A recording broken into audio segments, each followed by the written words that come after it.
Joining me now is McCarthy's predecessor, Speaker Emerita Nancy Pelosi, Democrat of California. It's good to have you on the program. My pleasure to be with you, Chris. Thank you.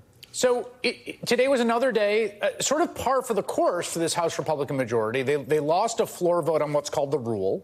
It's the fourth time it's happened, I believe, in Speaker Johnson's short tenure. It never happened in any of your tenures ever. No. It never happened in Boehner's tenure or Ryan's tenure. This is not normal. What is it? How do you communicate to folks that don't pay attention to Congress what it means to have a House this utterly dysfunctional? Well, let me just say I'm happy to be with you. Of all the introductions I have ever received, being called McCarthy's predecessor is the least favorable, I might add. So thanks, but no thanks. Factual, but continue. Well, it's chronology. But the fact is that I'm here. It's very important, busy time for all of us to talk about democracy, not about their dysfunction. Their dysfunction is an impediment to democracy. In Ukraine, we are really at a very critical place. We have been for a while. They keep saying they're going to do it, they're going to do it, we'll do it when we come back, we'll do it soon next week, and all the rest. But this is very serious. Ukraine, the people of Ukraine have been so courageous. They fought for their democracy and in doing so for democracy writ large. The world has understood that Russia should not be violating the sovereignty and the borders of Ukraine.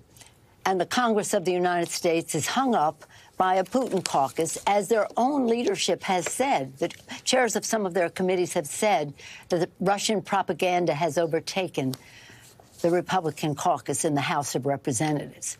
So understand this right now, rather than talking about Kevin making excuses for why he's not Speaker. Why don't we just talk about what is at hand? I have to be very honest with you. I think that we spend a lot of time on what's-his-name's trials and tribulations. Mm-hmm. They will happen. But why are we not spending time on what's happening in the world? So, again, it's about democracy. And democracy is about abortion as well. Abortion is a democracy issue in our own country. Look, I want to stay on and for women. I want to stay on Ukraine just for a second, because that right now is it's so time limited. As you mentioned, there's a ticking clock here. There's been a clock ticking. This is from the Washington Post. Top U.S. general overseeing the military operations in Europe warned lawmakers on Wednesday that the war in Ukraine has reached a decisive moment. Ukraine will run out of artillery shells and air defense munitions without additional U.S. support. He said, What has to happen? I mean, is it as simple as Mike Johnson just bringing it to the floor for a vote? Is that all that has to happen?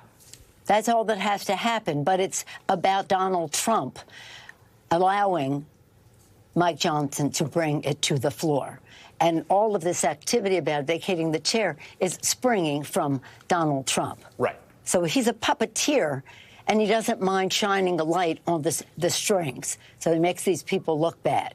But why is it that he is so pro-Putin? I keep saying all roads lead to Putin when it comes to Trump.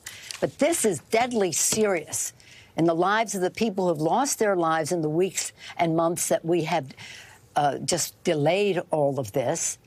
And in terms of our reputation in the world, it is greatly diminished by what is happening in the House of Representatives.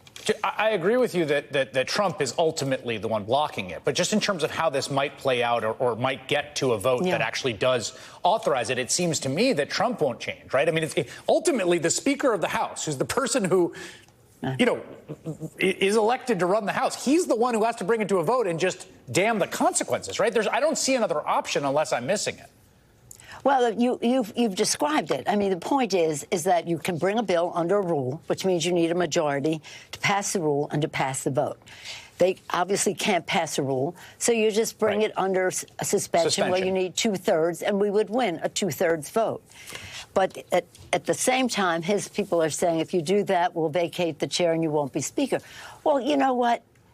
What are we there for? We're there to do a job, not to keep a job. And the job right now is to fight for democracy in the world, play our role in all of this, as well as, again, have a respect for the institution in which we serve. which, of course, is lacking on their side of the aisle. They're anti-governance. They don't care about the people's house in the Constitution. They're to have people elected every 2 years, the constant reinvigoration. Some there longer, some there newer, a constant mix of people coming into our country. And what do they do but diminish it by one vote to vacate the chair? And that goes back to the previous speaker who sold the speakership down the river by yielding to that to become speaker. So, again, don't spend time on that and let the courts take care of Trump. Let's talk about what's happening in the world. Well, what's happening in the world. In Gaza, we need to have humanitarian assistance. That's part of the legislation for Ukraine, humanitarian assistance for the Palestinians. It has respects Israel's right to defend itself, and we want to have some humanity inflicted onto that as we do that debate. But we just have to pass legislation to do it. We are legislators. They seem to have missed the purpose of our jobs. Yeah, I mean, they can't pass anything. I want to ask you about a letter from Mark Pocan asking to withhold offensive weapons from Israel. We strongly urge you to withhold any offensive weapon transfers until the investigation into that airstrike that killed members of World Central Kitchen's concluded. It's found this strike violated U.S. and international law. Those responsible are held accountable. You are one of the signatories, along with 55 other lawmakers who signed. Why did you sign? Well, I think that is a very contained requirement until you have an investigation of how this happened with cars that are marked very clearly to be humanitarian assistance. So Israel says that they are going to have an investigation. They've begun such a thing, fired a couple of people. But I think we have to have also an independent commission. That's not required by the letter. The letter is simple.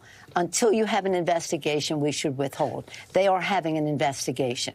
I think it was a very contained letter. There are other people who have different standards for what we should be doing in terms of offensive weapons to Israel. But we have a relationship that is in our national security interest, the freedom in the world, and Israel has been our partner in that. We have a problem now on 33,000 people killed. But October 7th was a horrible, barbaric act. Hostages must be freed. There are ways to do this that are not, shall we say, dehydrating or withholding of food and nutrition and the rest from children and families. I want to ask one last question about abortion rights, because you mentioned it, and it goes to the sort of brass tacks point you made about legislating. A lot of people are going to say a lot of different things in this campaign about where they are on abortion, particularly Republicans who are trying to run away from their position. Is there any doubt in your mind that a Democratic majority in the House and Senate would have any problem passing a bill to codify Roe at the federal level? No. A Democratic majority. Of course, we'd have to get rid of the filibuster in the Senate, or else get 60 votes there. But the fact is that we have to fight this state-by-state issue. The decision has to be made by women and their families, not by politicians, as to the size and timing and if they're going to have a family. This is a democracy issue. It's a drumbeat across America of democracy for women and their families to choose, not for legislators or politicians to make that decision.